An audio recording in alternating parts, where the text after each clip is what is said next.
Hello students, welcome back in goodwill Educare. क्या हाल चाल है बच्चे, कैसे हैं आप लोग? कैसे चल रहा है आप लोग का पढ़ाई लिखाई? अच्छा चल रहा है? कैश फ्लो के क्वेश्चन बना रहे हैं? प्रीवियस लेक्चर को देख रहे हैं या नहीं? ओके, देख रहे हैं, वेरी नाइस। तो स्टूडेंट्स, जैसा कि प्रीवियस क्लासेस में मैंने आपको कैश फ्लो में ऑपरेटिंग एक्टिविटीज का क्वेश्चन करवाया था, बेसिक क्वेश्चन, और आज के क्लास में भी हम ऑपरेटिंग एक्टिविटीज ही पढ़ेंगे। कैश फ्लो में आज हम लोग इंपॉर्टेंट क्वेश्चन पढ़ेंगे ऑपरेटिंग एक्टिविटीज का। ठीक है, तो चलिए बिना देर किए हुए सेशन की शुरुआत करते हैं और आप दिल लगा के आज के क्लास को एंजॉय करिएगा, क्योंकि हमने पहले ही कहा है इस समय जब बोर्ड का एग्जाम आ रहा है, समय लिमिटेड है, तो अपने दिल को कहीं और नहीं लगाना है, बस दिल को पढ़ाई में लगाना है। समझ गए बात ना? ओके, तो बच्चे कैश फ्लो में आज हमारा पार्ट 4 है और पार्ट 4 आते आते तक आपको बहुत कुछ कैश फ्लो में अब समझ में आने लगा है। तो बिना देर किए हुए सेशन की शुरुआत करते हैं एक दमदार लाइक के साथ। चलिए पेन और पेपर निकाल लीजिए। कैश फ्लो के आज हम इंपॉर्टेंट क्वेश्चन करेंगे। देखते हैं आज का टॉपिक में आपको क्या पढ़ाना है मुझे। तो बच्चे आज हम लोग पढ़ेंगे ऑपरेटिंग एक्टिविटीज, और ऑपरेटिंग एक्टिविटीज में हम लोग एक न्यूमेरिकल क्वेश्चन सॉल्व करेंगे। और जो न्यूमेरिकल क्वेश्चन आज की क्लास का रहेगा ये फुल फ्लेज क्वेश्चन रहेगा। जैसा कि मैंने प्रीवियस क्लास में बताया, क्वेश्चन जो करवाए थे वो क्या था, बेसिक क्वेश्चन थे ऑपरेटिंग के। आज हम लोग कंपनी का बैलेंस शीट दिया रहेगा, उस बैलेंस शीट में से ऑपरेटिंग एक्टिविटीज बनाएंगे, बैलेंस शीट पे बेस्ड। और एग्जाम में आपको जो फुल फ्लेज कैश फ्लो आता है उसमें बैलेंस शीट ही दिया रहता है कंपनी का और कुछ एडिशनल इंफॉर्मेशन। तो उसी तरह का क्वेश्चन आज की क्लास में प्रैक्टिस करेंगे। ठीक है, तो चलिए पेन और पेपर निकाल लिए हैं। चलिए, इंपॉर्टेंट क्वेश्चन है बच्चे, ठीक ना? चलिए देखिए क्या लिखा है आपके सामने। कंपनी का बैलेंस शीट दिख रहा है, लिखा है फ्रॉम द फॉलोइंग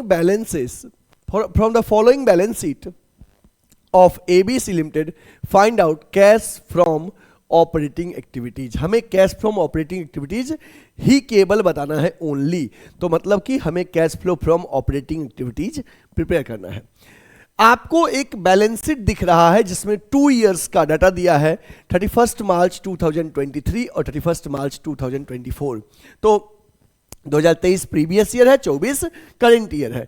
एक झलक अगर हम बैलेंस शीट को जरा देखते हैं क्या क्या दिया है इसमें। मैं शेयर होल्डर्स पर में share capital, reserve and surplus दिया है, नॉन करेंट लायबिलिटीज में लॉन्ग टर्म बोरोइंग दिया है, करेंट लायबिलिटीज में ट्रेड पेबल दिया है ओनली, असेट्स में नॉन करेंट एसेट्स में property plant and equipment, intangible assets non current investment given है, करेंट एसेट्स इन्वेंट्री और cash and cash equivalent given है।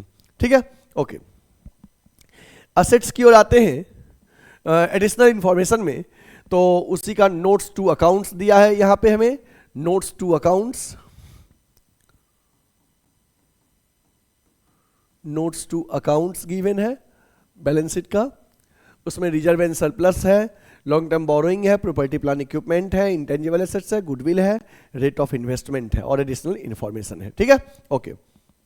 एडिशनल इन्फॉर्मेशन में 2 इन्फॉर्मेशन है। ठीक है, तो बच्चे इस बैलेंस शीट, ये जो बैलेंस शीट दिया हुआ है, ठीक ना, और गिवन एडिशनल इन्फॉर्मेशन के बेसिस पे अपने को cash flow from operating activities बनाना है। और बच्चे आपको फुल फ्लेज क्वेश्चन भी ऐसा ही रहता है, उसमें तीनों एक्टिविटीज बनाना होता है, ऑपरेटिंग, इन्वेस्टिंग, फाइनेंसिंग। अभी अपने को ऑपरेटिंग सीख रहे हैं तो ऑपरेटिंग बस बनाना है।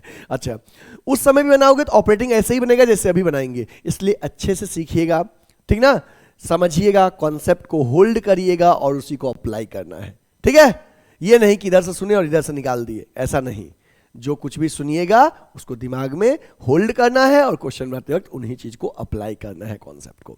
ठीक है, काफी डिटेल में समझाएंगे और आपको समझ में भी आएगा। ठीक है, चलिए पेन और पेपर निकाल लीजिएगा, जैसे समझाएंगे हर एक चीज को समझिएगा। जब नोट करने के लिए कहें तो नोट भी करिएगा। देखो बच्चे, cash flow from operating activities बनाना है तो एक फ्रेश पेज लेते हैं और ऑपरेटिंग एक्टिविटीज का फॉर्मेट ड्रॉ करते हैं। ठीक है, cash flow from operating activities का फॉर्मेट ड्रॉ करते हैं। ठीक है, चलिए आपके सामने फ्रेश पेज हो ले लिए हैं, इस पे लिखिए कैश फ्लो फ्रॉम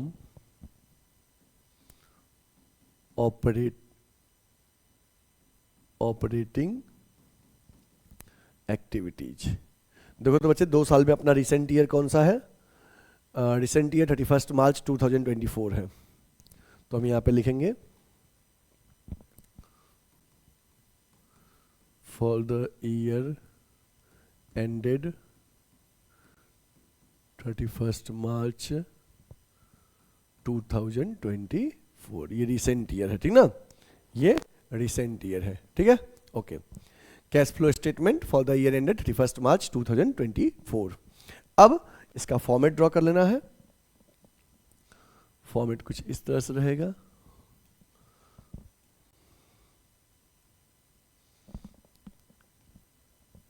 ओके, यहां पे लिखेंगे पर्टिकुलर्स, फिर डिटेल्स और फाइनल अमाउंट, ठीक है। पर्टिकुलर्स, डिटेल्स, अमाउंट, ठीक है ना। ये कैश फ्लो का फॉर्मेट रहेगा ऑपरेटिंग एक्टिविटीज का। चलिए अब बच्चे क्या करना है, अब आपको क्वेश्चन में चलना है। देखो, आप जब क्वेश्चन बनाते हो ऑपरेटिंग एक्टिविटीज का तो सबसे पहला आइटम क्या होता है? सबसे पहला आइटम होता है नेट प्रॉफिट बिफोर टैक्स। चलिए लिखिए, नेट प्रॉफिट बिफोर टैक्स।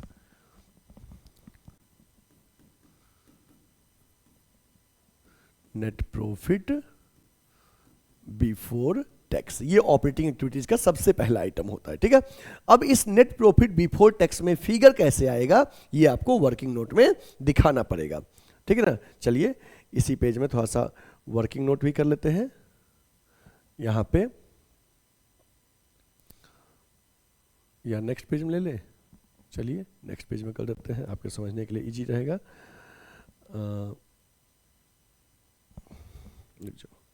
इसी में कर देते हैं, यहाँ पे हमारे पास स्पेस है ही, आप नीचे कर लेना नेक्स्ट पेज में, आपको समझा दे रहे हैं हम एक साथ। यहाँ पे नेक्स्ट पेज में वर्किंग नोट लिख दीजिएगा, working note.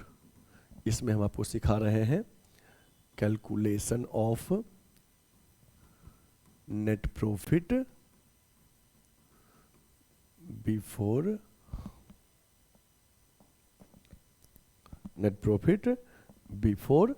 Tax, calculation of net profit before tax. बच्चे नेट प्रॉफिट बिफोर टैक्स के लिए कहाँ जाते हैं क्वेश्चन में? चलिए क्वेश्चन में नेट प्रॉफिट बिफोर टैक्स के लिए सबसे पहले आप जाओगे रिजर्व एंड सरप्लस में। ये रिजर्व एंड सरप्लस में, ठीक ना, रिजर्व एंड सरप्लस में जाओगे तो 2 साल का रिजर्व एंड सरप्लस दिया हुआ है। तो क्या करना, देखो तो पहले नोट्स में कि रिजर्व एंड सरप्लस में कौन कौन सा आइटम है, क्या दिया हुआ है।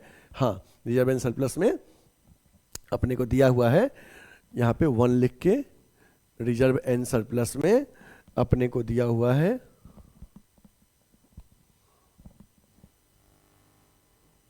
रिजर्व एंड सरप्लस में दिया है 2 साल का रिजर्व एंड सरप्लस, जिसमें पिछले साल है फिगर 3500 और इस साल है 22,000। तो आपने क्या देखा, रिजर्व एंड सरप्लस बढ़ रहा है। तो किन किन आइटम की वजह से बढ़ रहा है, ये आपको नोट्स में दिया गया है कि रिजर्व एंड सरप्लस में पिछले साल था 3,000। रिजर्व एंड सरप्लस में जनरल रिजर्व में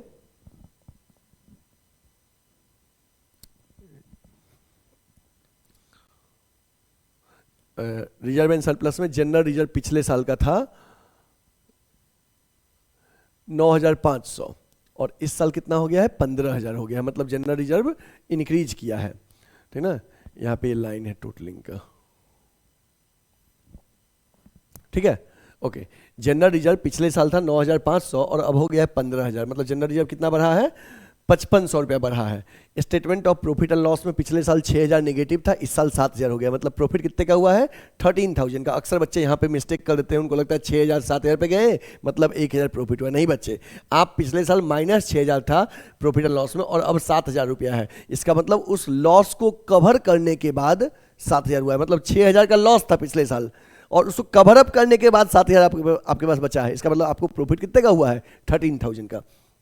तो आप जब लिखेंगे नेट प्रॉफिट बिफोर टैक्स में फिगर, तो रिजर्व एंड सरप्लस में सभी रिजर्व का डिफरेंस लेना है सिक्योरिटीज प्रीमियम को छोड़ के। तो यहां पे लिखिए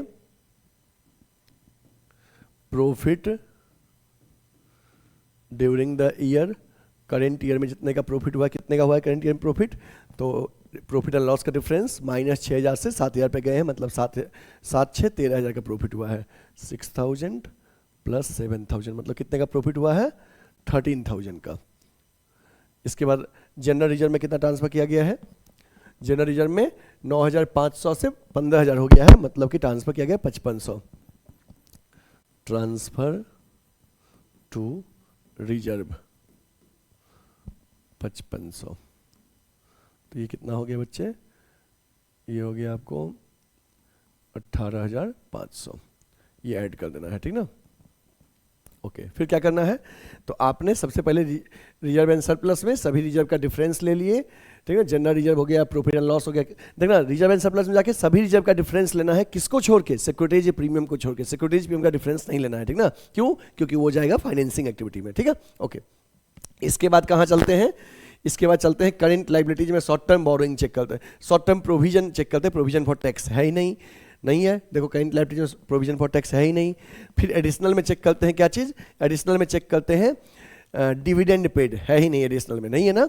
यही 3 जगह जाते हैं, ध्यान रखना। Net profit before tax calculate करने के लिए, नेट प्रॉफिट बिफोर टैक्स के लिए हम हर क्वेश्चन में 3 जगह जाएंगे। सबसे पहले जाएंगे रिजर्व एंड सरप्लस में, वहां पे सभी रिजर्व का डिफरेंस लेना है सिक्योरिटीज प्रीमियम को छोड़ के, सभी रिजर्व का डिफरेंस लेना है सिक्योरिटीज प्रीमियम को छोड़ के। फिर क्या करना है, फिर उसका चलना है करेंट लायबिलिटीज में शॉर्ट टर्म प्रोविजन में provision for tax current year का ऐड करते हैं, अगर नहीं दिया तो आगे बढ़ेंगे। फिर एडिशनल में डिविडेंड पेड अगर दिया रहता, इंटरिम डिविडेंड, प्रपोज डिविडेंड, तो प्रपोज डिविडेंड प्रीवियस से कर लीजिएगा, ठीक ना, और डिविडेंड पेड, तो ये ऐड कर दीजिएगा, नेट प्रॉफिट बिफोर टैक्स निकल जाएगा। नहीं दिया है आपको, ना ही डिविडेंड ना ही टैक्स, तो यही फिगर हो गया नेट प्रॉफिट बिफोर टैक्स।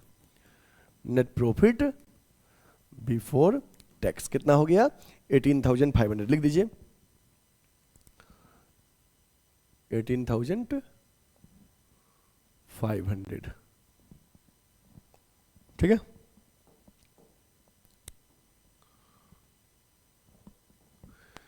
ये 18,500 नेट प्रॉफिट बिफोर टैक्स लिखने के बाद क्या लिखते हैं, इसके बाद हम लिखेंगे adjustments of non cash and non operating items, adjustment of non cash and non operating item, ये लिखते हैं, ठीक है। Adjustment of non cash and non operating item. अब हमें नॉन कैश और नॉन ऑपरेटिंग आइटम का एडजस्टमेंट करना है, तो इसमें हम क्या क्या बोले थे, कहाँ कहाँ जाते हैं, आपको हिंट ऑलरेडी हम लिखवा चुके होंगे। इसमें हम जाएंगे शेयर कैपिटल में, शेयर कैपिटल में डिविडेंड पेड या तो यहाँ रहेगा या एडिशनल में रहेगा, चेक कर लो एडिशनल में क्या डिविडेंड पेड है, नहीं है, अगर रहता तो ऐड कर देते, ठीक है। फिर उसके नीचे चलेंगे नॉन करेंट लायबिलिटीज में क्या दिया है, long term borrowing, additional information check करिए कि लॉन्ग टर्म बोरोइंग में आपको क्या दिया है, लॉन्ग टर्म बोरोइंग में आपको क्या दिया है एडिशनल इन्फॉर्मेशन में। तो लॉन्ग टर्म बोरोइंग में आपको डिवेंचर है, 10% डिवेंचर है, 10% डिवेंचर है, और डिवेंचर पिछले साल था 21,000, यहाँ पे डेट डाल दो बच्चे, 31, एक सेकेंड,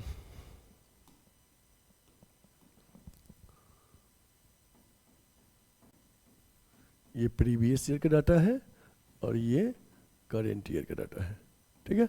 ओके, तो डिवेंचर जो है 10% डिवेंचर, इस पे पिछले साल था 21,000 का और इस साल हो गया 25,000 का, ठीक है। तो हमें 10% इंटरेस्ट देना है, तो सवाल है सर किस 21,000 पे कि 25,000 पे। जब डिवेंचर इंक्रीज किया है, ये इंडिकेट कर रहा है कि 4,000 का डिवेंचर हमने इस साल इशू किया है, पैसा आया है। तो सवाल है अगर सेशन के शुरू में इशू किए होंगे तो साल भर 25,000 यूज किए, 25,000 पे इंटरेस्ट पे करेंगे। अगर सेशन के अंत में इशू किए तो साल भर 21,000 यूज किए, 21,000 पे करेंगे। और नहीं दिया रहेगा तो सेशन के एंड मानिएगा। तो एक बार एडिशनल में चेक कर लीजिएगा दिया भी है क्या, लिखा है डिवेंचर वर इशूड ऑन 31 मार्च 2024, मतलब सेशन के एंड में इशू किया गया है। तो जो 21,000 से 25,000 हुआ है तो 4,000 डिवेंचर इस सेशन के एंड में इशू किया गया है। तो साल भर हम कितने डिवेंचर यूज किए हैं, 21,000 का। उस 21,000 के डिवेंचर पे 10% इंटरेस्ट पे करेंगे, 2,100। चलिए पे करिए इंटरेस्ट ऑन डिवेंचर, यहां पे लिखिए add interest paid on debenture, 2100 ये ऐड करना है, ठीक है, ओके। इसके बाद कहाँ चलना है? इसके बाद करेंट लाइबिलिटीज में कुछ है ही नहीं इंटरेस्ट वगैरह। नॉन करेंट एसेट्स में चलना है, प्रॉपर्टी प्लांट एंड इक्विपमेंट में, नॉन करेंट एसेट्स में, प्रॉपर्टी प्लांट एंड इक्विपमेंट में, नॉन करेंट एसेट्स पे चलना है, ठीक ना, okay. Property plant and equipment में चलना है। प्रॉपर्टी प्लांट एंड इक्विपमेंट जो है बच्चे, इसमें प्रॉपर्टी प्लांट एंड इक्विपमेंट में हमें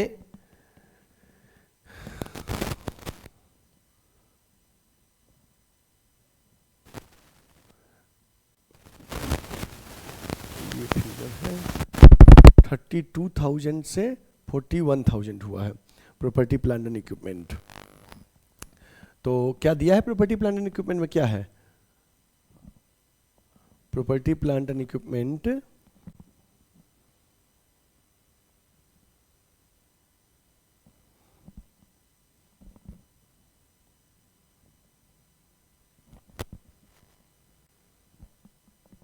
थर्टी टू फोर्टी वन, हाँ ये देखो प्रॉपर्टी प्लांट एंड इक्विपमेंट का नेट फिगर बैलेंस शीट में दिया 3241। अब प्रॉपर्टी प्लांट एंड इक्विपमेंट का ग्रॉस फिगर देखोगे अगर आप, ग्रॉस फिगर तो 41,000 से 54,000 हुआ है, तो बढ़ा है मतलब वो इन्वेस्टिंग में जाएगा। हमें डेप्रीसिएशन लेना है यहाँ पे 9,000 से 13,000 हो गया प्रोविजन फॉर डेप्रीसिएशन, मतलब 4,000 प्रोविजन फॉर डेप्रीसिएशन बढ़ा है, वो करेंट ईयर का है। डेप्रीसिएशन 4,000 है, प्रोविजन फॉर डेप्रीसिएशन जितना बढ़ेगा वो करेंट ईयर का है, ठीक है, ये ऐड कर लिए। फिर कहाँ चलना है? इनटेंजिबल एसेट्स, अगर बढ़ता है तो परचेज, घटता है तो राइट ऑफ ऐड करेंगे। 10,000 से 8,000 हो गया, 2,000 राइट ऑफ किए हैं। Intangible assets written off, intangible assets written off, ये भी ऐड करना है। आपको ऑलरेडी मैंने फॉर्मेट में बताया था क्या ऐड करना है क्या लेस करना है। इसके बाद इंटरेस्ट ऑन इन्वेस्टमेंट, आपका इन्वेस्टमेंट जो था बच्चे उस पर 10% इंटरेस्ट मिलेगा और इन्वेस्टमेंट एडिशनल किए हैं 31 मार्च 2024 को। चलिए देखते हैं इन्वेस्टमेंट कितने का था।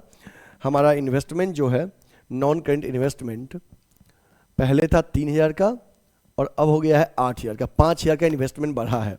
अगर ये इन्वेस्टमेंट हम सेशन के शुरू में कर दिए होंगे तो साल भर 8,000 रहा है, अगर सेशन के अंत में किए हैं एडिशनल 5,000 का मतलब साल भर 3,000 रहा है। तो आपको क्वेश्चन में दिया गया है कि additional investment were made on 31 March 2024, session के एंड में किया गया है, इसका मतलब साल भर 3,000 इन्वेस्टमेंट रहा है, तो उस पर 10% आपको इंटरेस्ट मिलेगा इन्वेस्टमेंट पे, तो 3,000 का 10% 300 रुपया, उसको लेस करना है। Less interest received on investment, investment पे इंटरेस्ट मिला कितना 300, ये माइनस करना है, ठीक है। तो बच्चे प्लस वाले को एक साथ पहले लिख लो, प्लस वाले को एक साथ लिख लो, 4 2 6 2 8, 8,100, ये प्लस कर दो और लेस वाला इसमें से 300 माइनस कर लो, तो ये हो गया 26,300, ठीक है। अब देखो और तो कुछ है नहीं, एडिशनल में क्या चेक करते हैं, और एडिशनल में चेक करते हैं इंटरेस्ट पेड, डिविडेंड पेड, अगर रहता तो ऐड करते, नहीं है तो कोई बात नहीं है। अब ये सब काम कर लिए, जब हम नेट प्रॉफिट बिफोर टैक्स में नॉन कैसा काम कर लिए, जो फिगर आएगा ये आएगा प्रॉफिट ऑपरेटिंग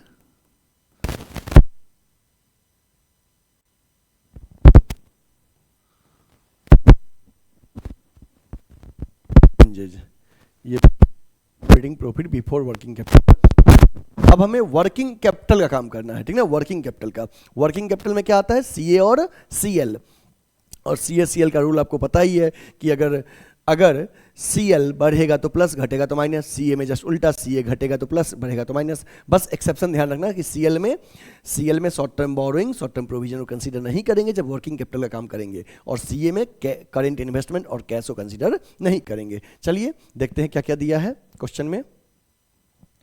क्वेश्चन में हमें करेंट लाइबिलिटीज में ट्रेड पेबल दिया है, और ये ट्रेड पेबल क्या हुआ है बच्चे, 8,000 से 12,500 हो गया, मतलब बढ़ा है।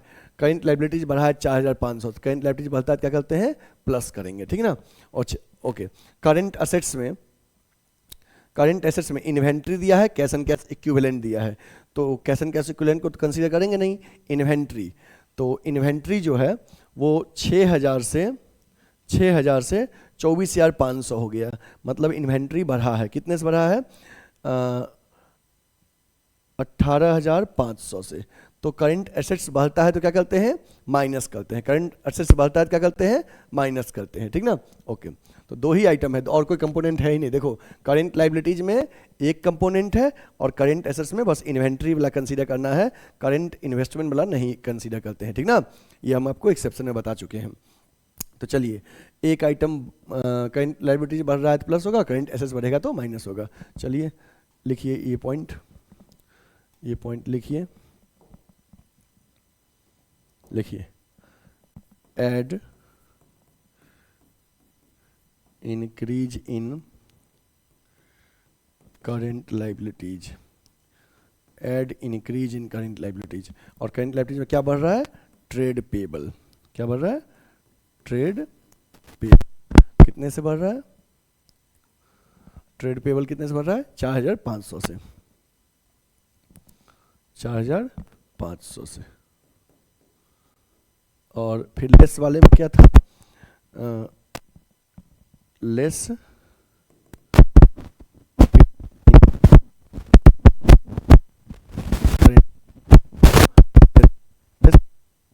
एसेट्स बढ़ा है, इन्वेंट्री कितना बढ़ा है, इन्वेंट्री कितना बढ़ा है, 18,500, 18,500 ये। ओके, अब जो पहले ऐड वाला है वो लिख दीजिए, 4,500 ऐड कर दीजिए, 4,500 तो ये हो गया 30,800, लेस वाले में से 18,500 माइनस कर दीजिए, तो कितना आएगा, ये आ जाएगा 300 और ये 12,300।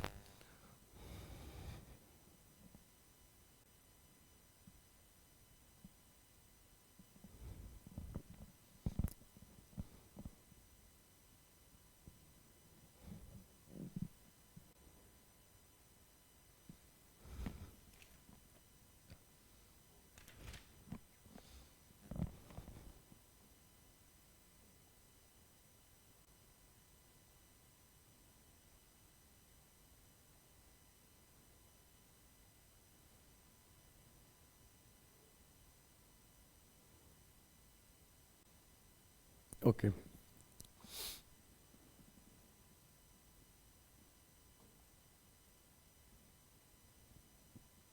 यहाँ पे ना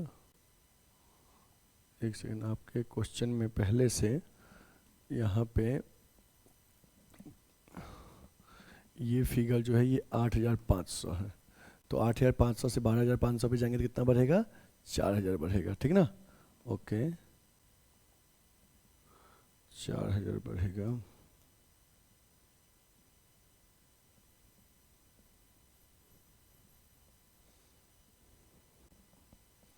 ट्रेड पेबल बढ़ा 4,000, तो इसमें 4,000 प्लस किए तो ये हो गया 30,300, इसमें से माइनस करेंगे 18,500, 008 11,800 आएगा। देखो तो आपका भी यही आ रहा है, 11 कर लेंगे वर्किंग कैपिटल का, तो जो फिगर आएगा ये आएगा कैश फ्लो फ्रॉम ऑपरेशन। अगर टैक्स पेड दिया रहेगा तो माइनस करिएगा, और नहीं दिया रहेगा तो यही आ जाएगा कैश फ्लो फ्रॉम ऑपरेटिंग। देखो यहाँ पे टैक्स दिया ही नहीं है, करंट लायबिलिटीज में टैक्स है ही नहीं, अगर रहता तो प्रीवियस ईयर माइनस करते, नहीं है तो जो फिगर आया है अगर पॉजिटिव है तो cash flow from operating activities, और निगेटिव रहेगा तो cash used in operating activities. तो cash flow from operating activities कितना आ गया, 11,800, ठीक है। ये अपना क्वेश्चन हो गया कंप्लीट, आप इसको नोट कर लीजिए।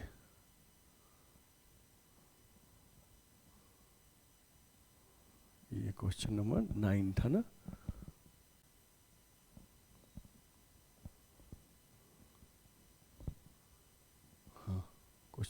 9 का सॉल्यूशन था।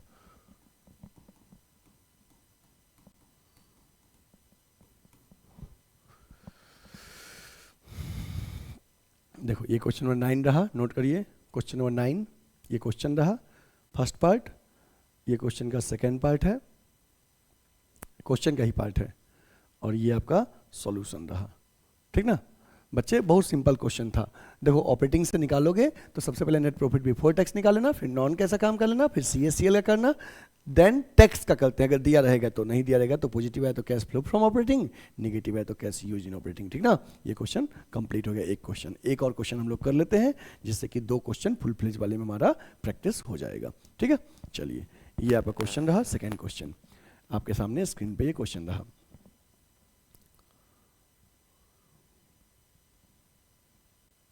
ठीक है, आपके सामने स्क्रीन पे ये क्वेश्चन रहा।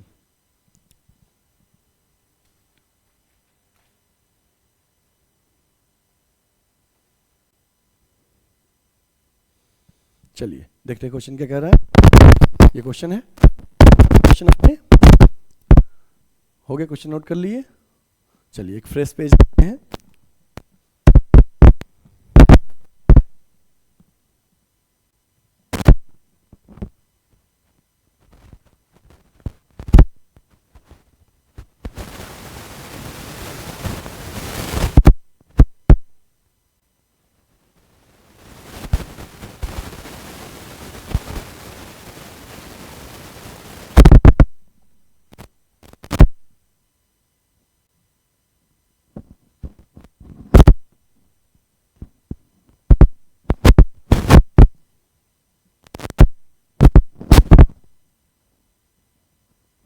ठीक है बच्चे।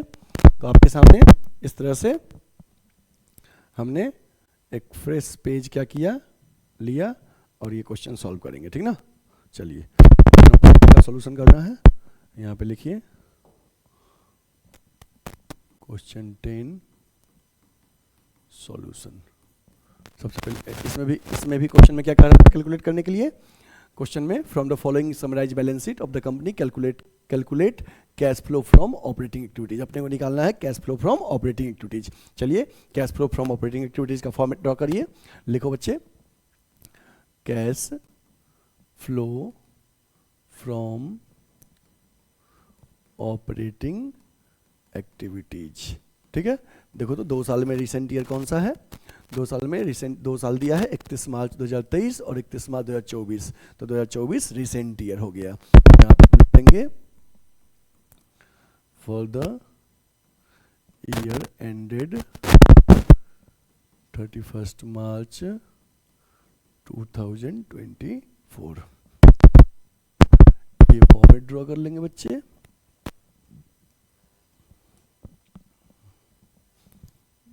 लिखिए particulars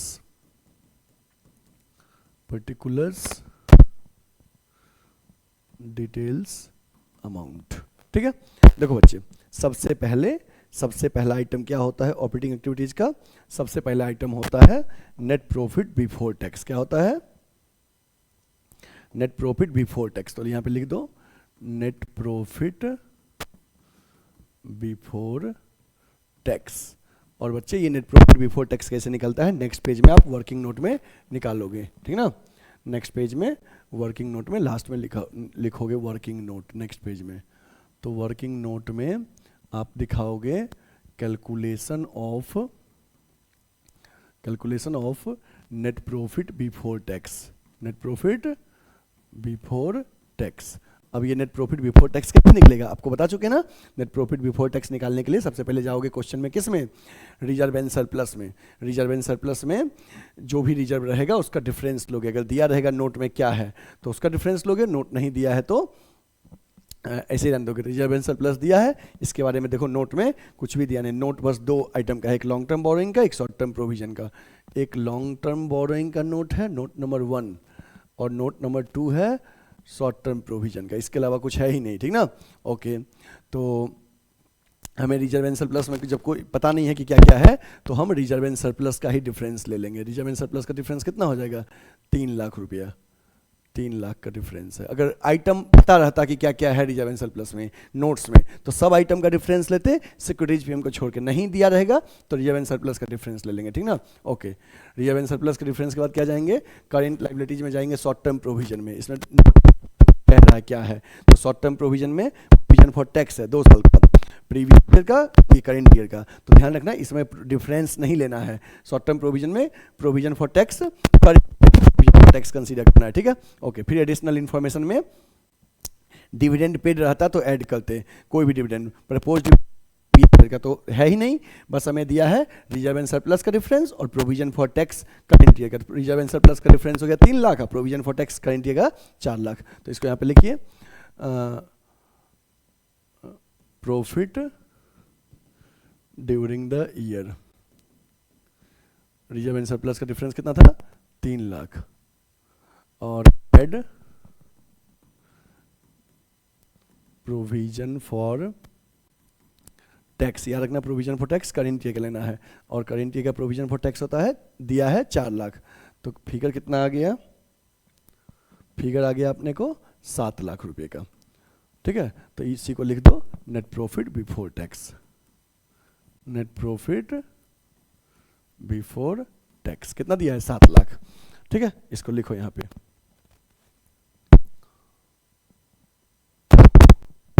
यहाँ पे लिखो profit before tax, details column में 7 lakh, net profit before tax details column में 7 लाख, ये लिख दिए।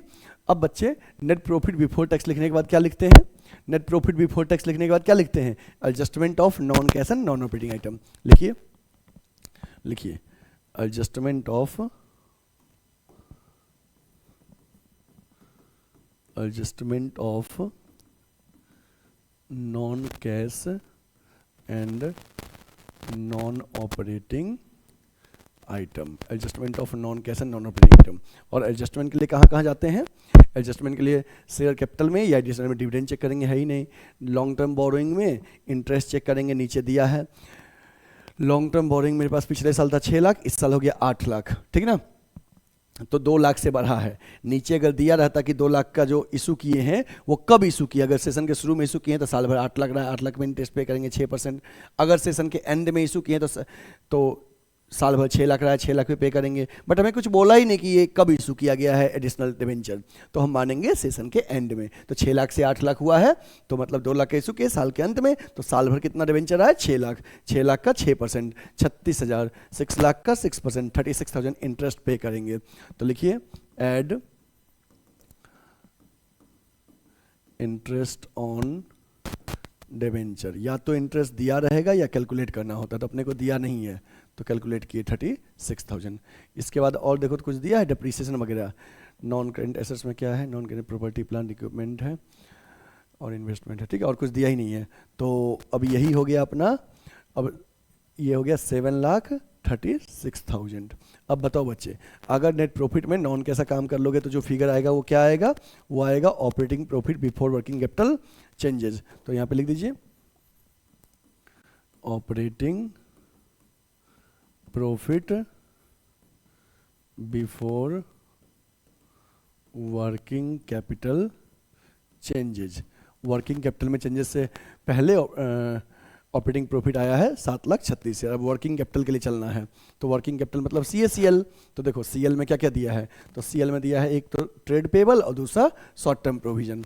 तो ट्रेड पेबल जो है वो 4,80,000 से 3,50,000 हो गया, मतलब ट्रेड पेबल क्या हुआ है, घटा है। कितना घटा है, 1,30,000, 1,30,000। तो अगर लाइबिलिटीज, करेंट लाइबिलिटीज घटता है तो क्या करते हैं, CACL का ट्रीटमेंट याद है ना, CL बढ़ेगा तो प्लस, घटेगा तो माइनस। और CA में जस्ट उल्टा, CA घटेगा तो प्लस, बढ़ेगा तो माइनस। तो करेंट लाइबिलिटीज आपका घटा है, तो लाइबिलिटीज घटता क्या करते हैं बच्चे, माइनस करते हैं, ठीक है। और शॉर्ट टर्म प्रोविजन का डिफरेंस नहीं लीजिएगा, क्योंकि शॉर्ट टर्म प्रोविजन में प्रोविजन फॉर टैक्स आता है। प्रोविजन फॉर टैक्स का काम already net profit before tax में हो चुका है, और ये वाले का लास्ट में माइनस करेंगे। तो जब प्रोविजन फॉर टैक्स का ऑलरेडी काम हो चुका है और करेंगे तो दोबारा CL की तरह ट्रीट नहीं करेंगे, अदरवाइज डबल काउंटिंग हो जाएगा, ठीक ना। तो ट्रेड पेबल का कर लिए। करेंट एसेट्स में चलते हैं। करेंट एसेट्स में इन्वेंट्री दिया है, 3 लाख से 4,50 हो गया, तो इन्वेंट्री बढ़ा है कितना, 1,50,000।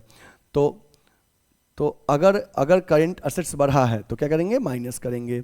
ओके, उसके बाद ट्रेड रिसीवेबल से 3 लाख से 4 लाख हो गया, ये भी बढ़ा है, कितने से बढ़ा है, 1 लाख से, ये बढ़ेगा तो क्या करेंगे, माइनस करेंगे, और कैश एंड कैश इक्विवेलेंट का काम नहीं करेंगे, ठीक ना, ऑपरेटिंग में। ओके, तो अब सारा माइनस करने वाला ही आइटम है, डिक्रीज इन करेंट लाइबिलिटीज और इंक्रीज इन करेंट एसेट्स। चलिए लिखिए, तो decrease in current liabilities less करने वाला है, ऐड वाला कुछ नहीं है, less decrease in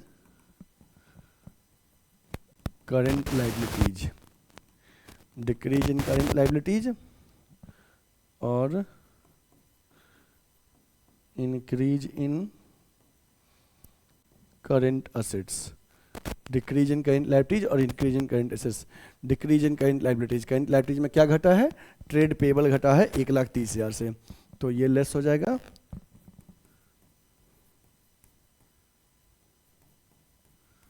trade payable 1,30,000 से घटा है, लेस हो जाएगा।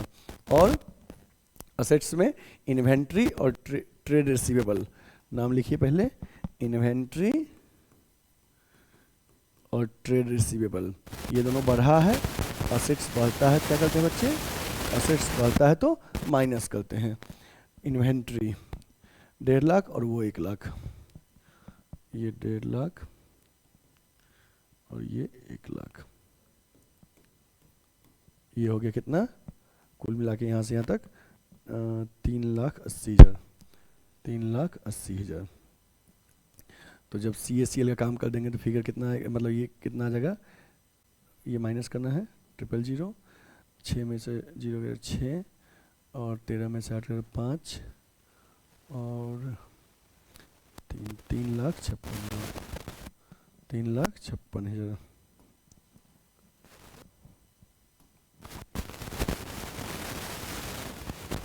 ठीक है, इतना नोट करो पहले, हो गया। अब देखो, जब CACL का ट्रीटमेंट कर लोगे तो जो फिगर आएगा उसको क्या बोलते हैं, उसको बोलते हैं कैश फ्लो फ्रॉम ऑपरेशन, यदि टैक्स दिया है तो इसको बोलेंगे कैश फ्लो फ्रॉम ऑपरेशन। अब इसमें से टैक्स पेड क्या करना है, माइनस करना है, लेस टैक्स पेड, कौन से ईयर का टैक्स पेड माइनस करोगे, प्रीवियस ईयर का, याद रखना। तो टैक्स पेड आपको दिया है, करेंट ईयर का 4 लाख, पिछले साल का 3,20, तो 3,20 को माइनस करना है, पिछले साल का 3,20,000 टैक्स पेड माइनस कर दीजिए, तो फिगर कितना आएगा, फिगर आएगा 36,000। तो पॉजिटिव आया तो cash flow from operating, negative आया तो कैश यूज्ड इन ऑपरेटिंग, तो cash flow from operating activities, और नेगेटिव आता तो cash used in operating activities, तो पॉजिटिव आया है 36,000, ठीक ना। तो ये ऑपरेटिंग का हो गया, आप इसको नोट कर लो बच्चे।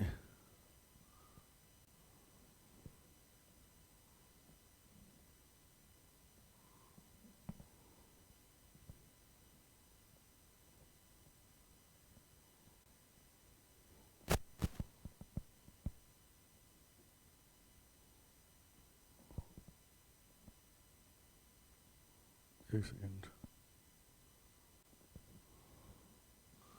अच्छा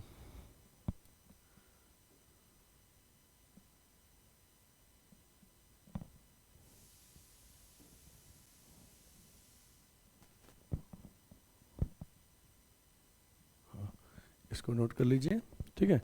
ये रहा क्वेश्चन आपका, ये क्वेश्चन रहा, नोट कर लीजिए, और ये रहा आपका उसका आंसर, ठीक है। तो बच्चे हमने क्या किया क्वेश्चन में, हमने सबसे पहले नेट प्रॉफिट बिफोर टैक्स निकाला, फिर नॉन कैश का एडजस्टमेंट किया, देन जो फिगर आया वो cash flow from operating, non cash का एडजस्टमेंट करने के बाद operating profit before working capital changes आया, फिर वर्किंग कैपिटल के बाद आया cash flow from operation, tax paid minus किए तो cash flow from operating activities, अगर पॉजिटिव है तो, नेगेटिव है तो cash used in operating activities, ठीक है। तो ये हमारा क्वेश्चन इस तरह से कंप्लीट हो गया, ठीक है बच्चे। अब आप क्वेश्चन बनाएंगे बुक से, एक्सरसाइज क्वेश्चन आपसे बनेगा, ऐसा नहीं हो सकता कि आप बनाएंगे और आपसे नहीं बनेगा, ऐसा नहीं हो सकता है।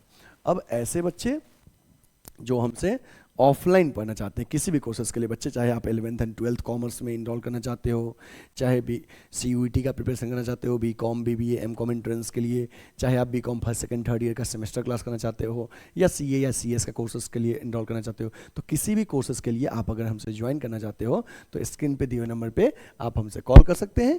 11th एंड 12th का नया बैच भी अभी अवेलेबल है, CUET के कोर्सेज के लिए न्यू बैच अवेलेबल है। जिन बच्चे को इनरोल करना है आप स्क्रीन पे दिए हुए नंबर पे हमें कॉल या व्हाट्सएप करिए, या सीधे गूगल मैप पे लिखिए गुडविल एडुकेयर लंका वाराणसी, तो आपको हमारा ऑफलाइन एड्रेस एग्जैक्ट आ जाएगा। इसके साथ ही बच्चे आप अगर फ्री वीडियो चाहते हैं तो गुडविल एडुकेयर के यूट्यूब चैनल को सब्सक्राइब कर लीजिए, बेल आइकन प्रेस कर लीजिए, जिससे कि प्लेलिस्ट में हमारे सारे वीडियोज आपको मिल पाए ऑन टाइम।